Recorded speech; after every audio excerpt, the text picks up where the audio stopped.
بسم الله الرحمن الرحيم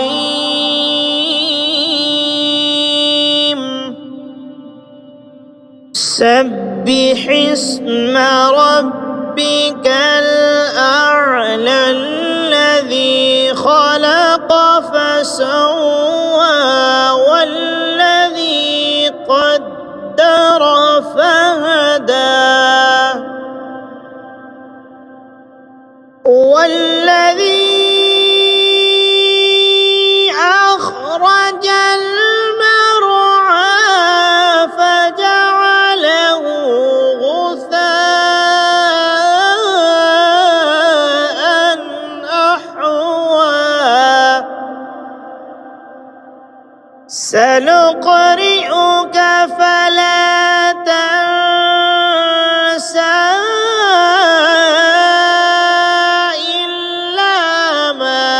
شاء الله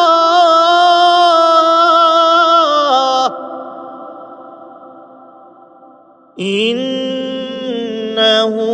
يعلم الجهر وما يخفى ونيسرك لليسرى فذكر إن نفعت الذكرى سيذكر من يخشى ويتجنبها الأشقى الذي يصلى النار الكبرى ثم لا يموت فيها ولا يحيا قد أفلح من تزكى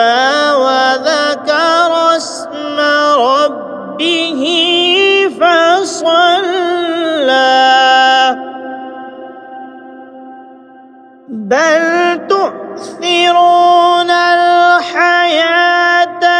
الدنيا والآخرة خير وأبقى إن هذا لفي الصحف الأولى صحف إبراهيم